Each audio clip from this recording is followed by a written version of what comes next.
소망의 약속이라는 주제로 우리가 한 달간 나눌 텐데 오늘은 이사야서 말씀입니다. 이사야서 1장의 말씀을 가지고 나눌 텐데요. 특별히 16절부터 18절까지의 말씀입니다.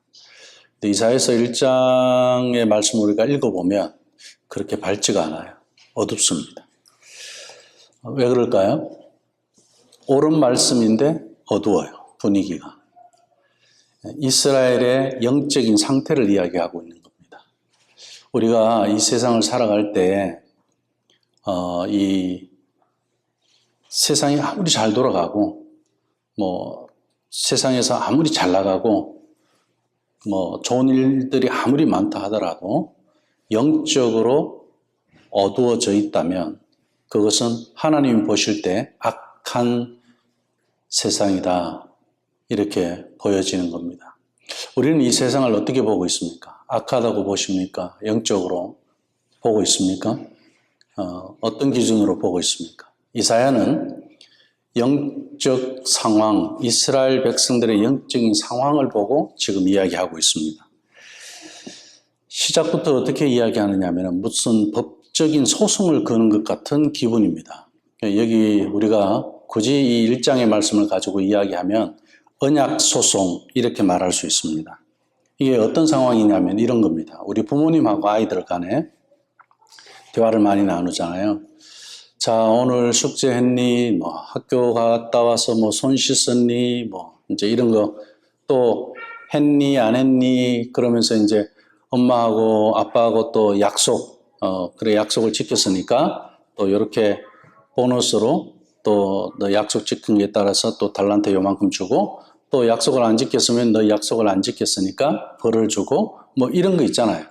하나님하고 우리 언약의 백성의 관계는 여호와 하나님 앞에 법적으로 그렇게 되어 있기 때문에 누구도 그걸 깰 수가 없어요.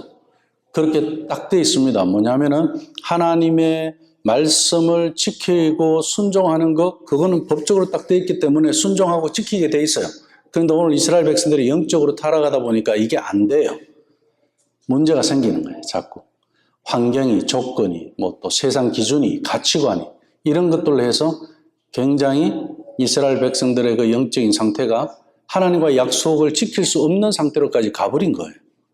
그러니까 전에는 순종이 쉬워졌다면 지금은 불순종이 쉬워진 거예요.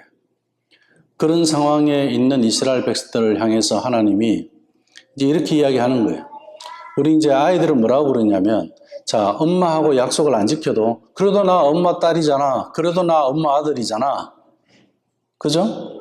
지금 이스라엘 백성들이 똑같은 그런 상황이에요. 그럼 엄마 아들답게 살지도 않았고 아빠 딸같이 살지도 않았어요. 그럼 약속도 안 지켰어. 그럼 내 자식 같지가 않아. 부모님 봤을 때 하도 말을 안 들으니까. 그래서 어떻게 제발 좀 말 좀 들으라고 내 새끼 같으면 내 자식 같으면 이렇게 이야기하는 거예요. 그런데 자식은 뭐라고 이야기하면 그래도 나는 약속 안 지켰다고 나 엄마 딸 아닌 거 아니잖아. 나 이렇게 산다고 해서 엄마 아들 아닌 거 아니잖아. 이렇게 말을 하는 거예요. 그러니까 하나님이 그래? 한번 따져보자. 그러면서 오늘 18절 말씀 우리가 서로 변론하자. 그래 한번 대화해보자. 대화의 자리로 끌어나오는 거예요. 자, 계산할 때가 됐다 이거죠. 네 말 오케이 좋아. 네 주장이 그렇다면은 정말 네가 회개할 게 있는지 없는지 우리 한번 계산해보자. 잘못한 걸 네가 잘못이라고 이것을 인정할 수 왜 없는지 그럼 네가 또 이야기해봐. 이제 이렇게 된 거예요. 이것을 우리가 신학적으로는 언약 소송이라고 그래요. 하나님하고 하나님의 자녀들의 관계 속에 약속이 깨어지는 상황을 두고 이야기하는 겁니다. 그래서 이 약속이 깨어지지 않도록 하기 위해서 어떻게 하느냐면은 하나님께서 기회를 줘요, 우리에게. 뭐라고요? 회개하라는 거예요. 회개하라는 기회를 주시는데 이게 왜 제가 지금 기회라고 이야기하느냐면요. 성경 말씀을 읽다 보면요. 제가 심판이라는 단어보다 더 무섭게 다가온 말씀이 있었어요. 그게 뭐냐면 회개를 하나님이 막아버려요. 내가 회개하고 싶어도 못하는 때가 와요. 저는 이 말씀이 성경에서 가장 두려운 말씀이었어요. 성경을 읽다가 우리 자녀들도 그렇지 않나요? 아무리 잘못했습니다, 그렇게 해도 그렇게 잘못했습니다 말이 안 나올 정도로 그냥 버려둔다? 이것만큼 무서운 말씀이 없죠. 아예 회개할 생각을 안 주는 거예요. 그러니까 우리가 내가 잘못하고 있을 때 하나님의 음성을 듣는다는 건 은혜예요. 그리고 하나님께서 우리에게 회개를 할 수 있도록 우리에게 깨달음을 주시고 말씀을 주신다는 것은 기회예요. 오늘 이스라엘 백성들에게 이사야는 기회를 주는 거예요. 하나님을 대신해서 우리에게 기회가 생겼다. 회개해라. 그 말씀을 하는 거예요. 우리가 정산의 시간이 왔을 때 이제 이사야가 말하는 거거든요. 그래, 하나님하고 우리 한번 변론해보자. 그럼 너희들이 정말 회개할 게 없는지. 근데 이 이사야서 1장의 말씀을 보면요. 뭐라고 이야기하느냐면 너희들은 제사는 잘한다. 예배는 잘한다. 이렇게 이야기해요. 꼭 오늘날 우리 종교 생활을 하는 그리스도인들과 너무 닮아 있어요. 제사는 잘한다. 그런데 하나님의 의의가 없다. 고아를 돌아보고 과부를 돌아보고 낮은 자를 약한 자를 돌보지 않는다. 그러면서 자 와서 한번 따져보자. 네 죄가 아무리 진홍같이 주홍같이 붉을지라도 회개하면 희어질 거다. 양털과 같이 흰 눈과 같이 지금 그렇게 말씀하고 있는 거거든요. 미가서 6장의 말씀에 가서 보면 하나님께서 이렇게 말씀하셔요. 내가 너를 애굽에서 구출했자. 광야에서 먹을 것도 주고 밤에 추워서 죽지 않도록 해줬고 낮에 더워서 더위 먹고 죽지 않도록 해줬고 광야에서 내가 인도했잖아. 그런데 너희들은 어떻게 살고 있지? 이렇게 하나님이 소송하는 장면이 미가서 6장에 또 나옵니다. 선지서를 보면 하나님이 직접 소송을 걸어요. 자기 백성이 약속을 지키지 않는 것 때문에. 그러면서 우리 한번 따져볼까? 결국 이 언약 소송은요. 뭐냐면 너 내 말 한번 자세히 들어봐 이거예요. 그러면서 우리를 부르는 거예요. 이것을 하나님의 어떤 엄포, 공포 이게 아니고 우리를 부르시는 사랑의 그런 호출 그렇게 생각하시면 돼요. 오늘 이사야가 그러고 있는 거거든요. 이사야서 우리가 이 1장 11절에서 15절 말씀 보면 오늘 본문에 우리 그 설교 본문의 말씀 앞쪽에 그 11절에서 15절까지의 말씀을 보면요. 너희들 예배도 풍성하다. 기도도 잘한다. 뭐 제사와 절기 겉으로는 아무 문제 없다. 인정을 해요. 그런데 하나님 뭐라고 하시느냐면 난 그것을 기뻐하지 않는다 그랬어요. 예배를 기뻐하지 않는 하나님이 우리 성경 어디에도 없어요. 하나님이 기뻐하시는 것이 예배라고 그랬습니다. 그리고 우리를 왜 예배의 존재로 불렀냐면 하나님을 기쁘시게 하고 하나님을 영화롭게 하기 위해서 우리를 구원하신 거예요. 그래서 우리는 부르심 그 자체가 예배의 존재로 부르심을 받은 거예요. 그런데 하나님께서 그걸 기뻐하지 않는다? 왜 그랬을까요? 하나님 쪽으로 삶을 돌이키지 않았기 때문에 그렇다는 것을 오늘 16절 말씀에서 이야기하고 있습니다. 4개의 명령이 나와요. 16절 말씀. 그 한 절에 동사 4개. 지금 당장 이렇게 행동해라. 실행동사. 첫 번째 뭐죠? 씻으라. 예. 너무 더러워져 있어요, 지금. 생각이 더러워져 있고 마음이 더러워져 있고 모든 상황과 조건들이 다 더러워져 있어. 네 욕심으로 가득 차 있고 네 주장과 네 자랑으로 가득 차 있고 그럼 그것부터 좀 씻어봐라. 그럼 우리가 애들 이렇게 씻어놓고 보면 예쁘잖아요. 그죠? 그럼 그 더러운 상태에 있을 때 그 상태로 하나님이 말씀하신 거예요. 너 한번 씻어봐라. 그걸 알게 해주는 거예요. 그래서 더러움에 대해서 직접 직면하게 하는 거예요. 우리가 차도 이렇게 세차하고 나면 기분이 어떠세요? 집도 청소 한번 하고 나면 기분이 어떠세요? 더러운 걸 일단 씻어내고 나서 보면 분명히 달라요. 그걸 직면하게 해주는 거예요. 네가 한번 씻어봐. 그리고 깨끗하게 해라. 이거는 외형적인 것만 가지고 이야기하는 게 아니에요. 우리 마음이 깨끗해지지 않은 데서는요, 안 바뀌어요. 분위기 때문에, 상황 때문에, 조건 때문에 억지로 할 수는 있어. 그런데 그 하나님은 진심을 보기를 원하셔요.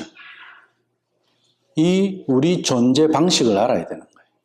하나님하고 나하고 약속의 관계 안에서 하나님이 기뻐하는 예배자로 살아가지 못하도록 우리 하나님이 왜 그렇게 하시겠어요? 예배자로 살아가도록 우리 하나님 당연히 도우실 거 아니에요. 그죠?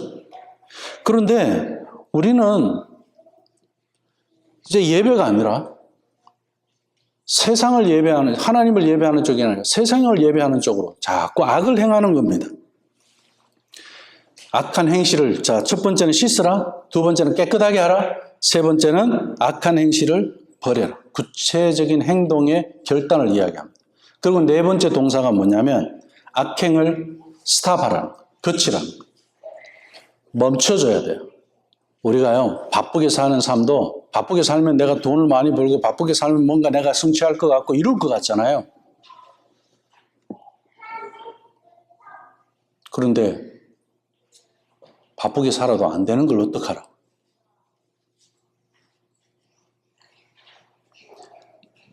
하나님께서 우리에게 안식을 주셨다는 것은 그게 우리 하나님은 어떤 이익을 얻을 수 있을까요? 우리에게 안식을 주시고 오히려 안식을 안 주고 열심히 살고 뭔가를 이루고 그러면서 하나님 앞에 영광 돌리면 더 좋은 거 아니에요? 그런데 하나님은 안식을 주신다. 안식일을 지켜라 그래. 그 안식이 무슨 뜻이냐? 단순히 쉰다는 거냐? 아니에요. 멈춘다는 거예요. 무엇을 멈추는 거예요? 세상의 자랑도 멈추고 세상의 욕심도 멈추고 그리고 오늘도 어떻게 해요? 어떤 사람은 이튼 센터로 가든 욕대일로 가든 백화점으로 가서 예배합니다. 그죠? 세상을 예배하는 예배당으로 가요. 그거를 멈추라는 거예요. 그리스도인들은 그걸 멈출 줄을 모르면 하나님을 예배할 수가 없어요. 세상이 우리를 그냥 안 놔둔다니까요. 그걸 멈추는 것이 예배예요. 세상의 바로의 시스템, 바로의 백화점, 바로의 자랑, 바로의 그 욕심들을 멈출 줄 아는 그리스도인들. 저 사람들은 가난도 즐길 줄 아네. 저 사람들은 손해보고도 웃을 줄 아네. 저 사람들은 이 바쁜 세상에 저 사람들 보면 뭔가 여유가 있어? 공간이 있어 보여? 나 저 사람하고 대화하면은 내가 바쁘게 사는 게 괜히 부끄러워져? 내가 욕심 부렸던 게 부끄러워져? 저 사람을 만나면은 내 자랑이 오히려 부끄러워져? 이런 거 있잖아요. 그게 안식이에요. 그래서 안식은 저항이라고 그래요. 레지스탕스. 네, 세상을 향해서 우리가 그걸 보여주는 거예요. 시간은 이런 거야. 쉰다는 건 이런 거야. 세상을 향해서 모든 바쁜 것과 자랑과 그런 세상의 욕심들을 멈춘다는 건 이런 거야. 그 담대하게 스탑하고 멈출 줄 알고 손해볼 줄 아는 그런 그리스도인의 삶. 이게 언약 백성들의 삶이에요. 이게 무너졌다는 거예요. 이스라엘 백성들이. 그래서 이 네 가지, 씻으라, 깨끗하게 해라, 악한 행실을 버리라, 그리고 멈춰봐라. 씻어보고 멈춰보고 그러면 알아요. 그죠? 그러면 무엇을 알까요? 자, 우리가요 주의를 멈춰봤어요. 내가 멈춘 건데 결국은 누구한테 좋은 일이 생겼어요? 나한테 좋은 일이 생겨요. 그 여유와 공간이라는 것을 통해서 나에게 유익함이 생겨요. 그건 당장은 몰라요. 시간이 지나봐야 돼요. 우리 가정에서도요, 토요일마다 저녁에 예배를 하잖아요. 특별하게 하죠. 한 주에 한 번. 그러면은 제가 지금 DC 강사 과정에서도 제 가정 설계도 책을 읽으면 그분들이 이제 과제가 그 책을 필독하게 돼 있어요. 읽고 난 다음에 하시는 말씀들이 뭐라고 하느냐면 어떤 목사님은 목사님 가정이 수도원 같습니다 이래. 그렇게 말하고 힘들어서 못할 것 같다고 그래. 솔직하죠. 그리고 또 이렇게 이야기해요. 처음에 읽었을 때는 굉장히 부담스러웠다는 거예요. 그런데 무언가가 높은 이런 상향의 그런 기준을 새롭게 알게 됐다. 그러면서 그 기준이 있는 데서 사는 거하고 없는 데서 사는 것의 차이가 뭔지를 발견했다. 이렇게 이야기해요. 이건 어떤 사모님이 이야기한 거예요. 그러면서 우리 가정은 그리스도인의 가정으로서의 그 기준을 어디에 있는지 몰랐다. 근데 이제 알게 됐다. 이렇게 이야기를 해요. 제가 그분에게도 그랬어요. 저도 부족하고 우리 모두 다 부족합니다. 똑같은 가정이죠. 그리고 안 바쁜 가정이 어디에 있고 그리고 또 다들 우리는 또 식구가 많으니까 같은 시간에 약속한다는 거 쉽지 않잖아요. 다 자기들 삶이 있고 그런데 근데 시간이 지나면서도 기준이라는 것, 움직이면 안 되는 것, 캐논이라는 것 그것을 지켜감으로 해서 모든 가족이 믿음 안에서 하나가 되는 걸 경험하는 거예요. 그럼 결국은 우리가 토요일 저녁에 가정예배 시간을 지킨 게 아니고 하나님의 은혜가 우리 가정을 지켜준 결과를 만들어낸 거예요. 그러니까 결국은 예배라는 것도 똑같아요. 우리가 주일에 이렇게 와서 하나님 앞에 예배를 하잖아요. 내가 와서 예배를 했는데 물론 우리 하나님의 초청이죠. 그런데 결국 누구의 신앙이 살아나요? 내가 사는 거예요. 하나님이 이것 때문에 우리 보고 야 너희들 이렇게 하자 저렇게 하자 그렇게 약속을 주신 거예요. 그것을 언약이라 그래요. 그 자녀들 그 부름받은 구원받은 하나님의 자녀들을 언약 백성이라고 그러는 거예요. 오늘날 다음 세대 신앙이요. 아이들이 우리가 다음 세대가 신앙생활 안 한다 다들 그렇게 이야기하잖아요. 그들의 신앙이 무너진 게 아니에요. 약속이 무너진 겁니다. 오늘 말씀은 이것을 이야기하는 거예요. 무너진 약속을 회복하라는 겁니다. 그게 언약에 대한 소송이라는 거예요. 이걸 잊으시면 안 돼요. 우리 자녀들에게도 그리고 또 우리 믿음의 식구들에게도 당신은 하나님과 약속의 관계에 있는 사람이라는 것을 알아야 된다는 거예요. 그러면은 나는 하나님과의 약속의 관계 속에서 살아가는 거기에서 모든 것을 생각하게 돼 있어요. 예준이가 교회 오면은 저하고 항상 하는 하나가 있어요. 건연이 이러면서 막 허가하는 거 있고 릴리 점프하면서 이렇게 하는 거 있고 동준이 또 이렇게 허가하는 거 있고 근데 예준이는 뭐가 있느냐면 새끼손가락 걸고 엄지 약속하는 거예요. 예배 시간 요래 예배 잘하는 거. 그런데 지금은 내가 안 해요. 자기가 나한테 걸어. 약속을 오자마자 인사보다 더 급해. 이걸 하자는 거예요. 약속. 자, 약속을 지키니까 누가 좋아요? 예준이가 좋아요. 하나님의 자녀 똑같아요. 약속을 지키면 내가 좋은 거예요. 근데 우리는 그 약속을 지키지 못하는 것에 대해서 많은 변명을 가지고 갑니다. 이유를 가지고 갑니다. 그래서 16절에 이 회개는요, 예배의 어떤 분위기가 달라지는 것이 아니라 삶의 방향이 달라지는 거예요. 회개는 예배를 살리는 길입니다. 그 증거는, 회개의 증거는 삶입니다. 그래서 17절 말씀 바로 이어지죠. 자, 16절은 악을 끊는 회개, 스탑하는 회개. 그리고 17절은 이제 선을 베푸는 회개예요. 회개는 어디까지 가느냐면 선행을 행하고 정의를 실현하는, 그 제데카를 실현하는 사회적인 공동체적인 그런 책임으로 이어집니다. 악을 끊는 데서 끝나지 않는다는 거예요. 관계의 변화가 일어난다는 거예요. 이사야 선지자는 특별히 어떤 관계, 사회적인 약자를 보게 되더라는 거예요. 이건 교회의 생명이에요.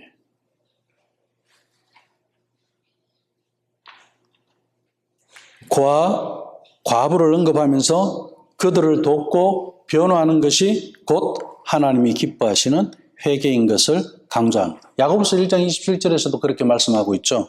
하나님 아버지 앞에서 정결하고 더러움이 없는 경건은 이것이니 곧 과와 과부를 그 환난 중에 돌아보고 또 자기를 지켜 새 속에 물들지 아니하는 이것이라.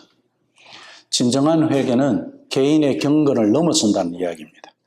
이웃과의 관계, 특별히 그런 사회적인 약자를 향한 그런 관심과 행동으로 나타나야 합니다.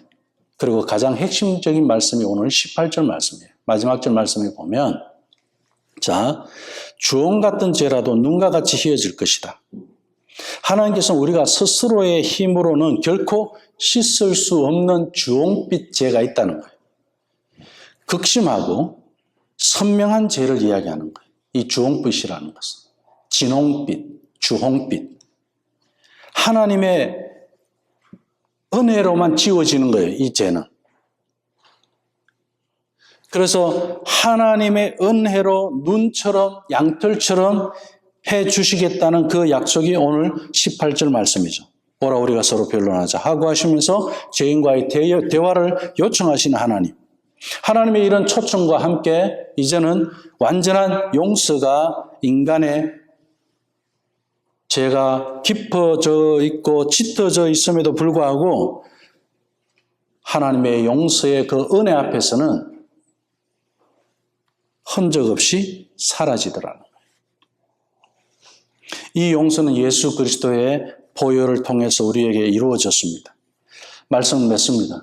오늘 이사야서 1장 16절 18절까지의 말씀은 우리에게 두 가지 분명한 길을 제시합니다. 하나는 악한 행실을 멈추는 거예요. 그리고 선을 행하는 참된 회개의 길을 말씀하고 있고요. 그리고 주홍 같은 죄를 눈처럼 희게 하시는 완전한 용서의 길이 열렸다는 것. 이 하나님의 은혜, 이 두 길, 회개의 길과 은혜의 길을 제시하고 있습니다. 진정한 회개는 죄의 멈춤에서 끝나지 않고 선의 실천으로 열매를 나타내고 있고요. 이 모든 것은 하나님의 무조건적인 그런 용서, 그 약속을 믿는 믿음 안에서 가능하게 됩니다.